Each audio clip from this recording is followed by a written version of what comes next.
ডাক দিয়াছেন দয়াল আমারে। গান শুনে শুরু করেছি আয়োজন, গান শুনেই শেষ করব। সামনে আমরা কি পেতে চলেছি, আর ব্যস্ততা এখন ওই গানটার পাশাপাশি আর কি নিয়ে? দেশ নিয়ে গান করেছি, তারপর আমার নিজস্ব অ্যালবাম, এছাড়া আমি কিছু নাটকের কাজ করছি, মানে নিজেই নাটকগুলো ক্রিয়েট করছি আর কি। তো সেখানে আমারও নতুন নতুন মিউজিক ভিডিও, মানে মিউজিক গান থাকবে আমার। এখন গানের মান কেমন সেটা অনেকটা নির্ভর করে যে সেটির ভিউ কেমন। তো এটিকে আসলে আপনি কিভাবে দেখেন আপনার নিজের গানের ক্ষেত্রে? সাধারণত আমি যে গানগুলো করছি, এই গানগুলা ভিউজের আশা করে গান করা হয় না। এটা ভালো লাগার গান, যেন গানগুলা অন্তরে, মানে যারা একবার শুনে তাদের ভিতরে যেন বেঁচে থাকে। আমরা এমন কোনো গান বানাচ্ছি না যে গানগুলো দেখা যাচ্ছে আজকে শুনলো দর্শক কালকে ছুঁড়ে ফেলে দিবে, অথবা আমার পাশে কেউ বাজাচ্ছে আরেকজনের মুখে হাত দিবে, মানে এই ধরনের গান বানাচ্ছি না। তো ভিউজের আশা করছি না, কারণ আমাদের এই গানে ভিউজ না হলেও বা ভিউজ না থাকলেও আমাদের এই গানটা একটা পজিশন ক্রিয়েট করে বসে আছে, যেটা ওই গানগুলো পাবে না যারা অনেক ভিউজের মধ্যে আছে। হয়তো আজকে দুদিন ভিউ হচ্ছে, কেউ গালি দিয়ে ভিউ করছে, কেউ হাসি তামাশা দিয়ে ভিউ করছে, কিন্তু আমাদেরগুলো হাসতে হাসতে অভিনন্দন জানিয়ে ভিউ করছে। তো এইটা আমার কাছে লক্ষ কোটি, মানে মিলিয়ন মিলিয়ন ভিউজ।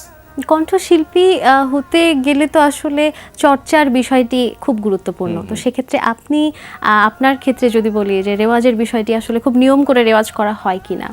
নিয়ম করে একটু ব্যস্ততার জন্য সেভাবে নিয়ম করে পারি না, তবে আমি রেওয়াজ করি আমি যতটুকু সম্ভব। যেমন আমার সকালটা যাই অল্প হলেও, আমি শুরু করি সকালটা চিল্লাপাল্লা করে, মানে মিউজিক গানের চিল্লাপাল্লা। তো এভাবে করি, রেওয়াজ করি, প্রতিদিনই কম বেশি একটু একটু করা হয়। স্টেজ শো করা হয়? হ্যাঁ। কোনটি বেশি উপভোগ্য মনে হয়, স্টেজ শো নাকি হচ্ছে নিজের মৌলিক গান করা বা ইউটিউবে গান করা, কোনটি বেশি উপভোগ করেন? আসলে এক একটা এক এক রকম।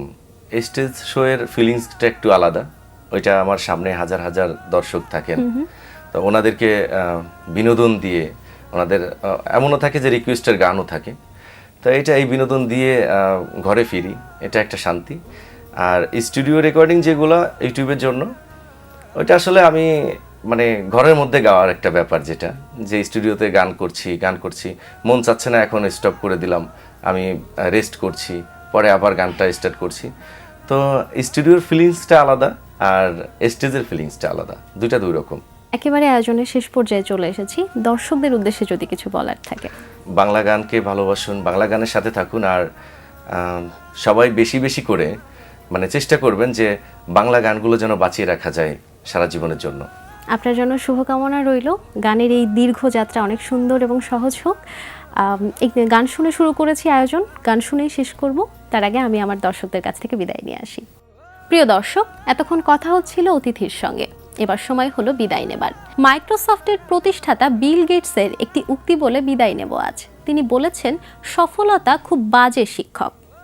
সফল হলে স্মার্ট মানুষেরা ভাবতে প্রলুব্ধ হন যে তারা হাঁটতে পারেন না।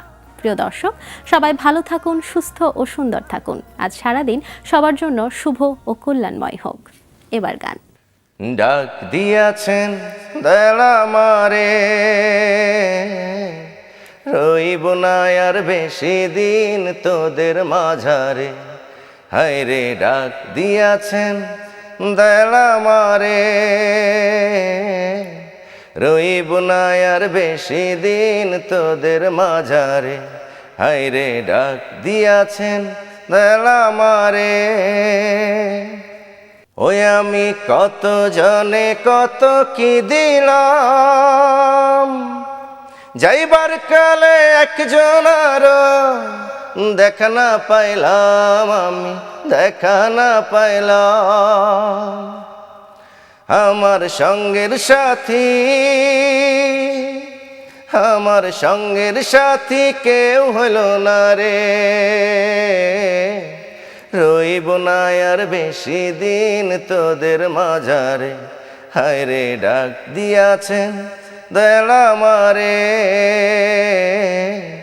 রইব না আর বেশি দিন তোদের মাঝারে।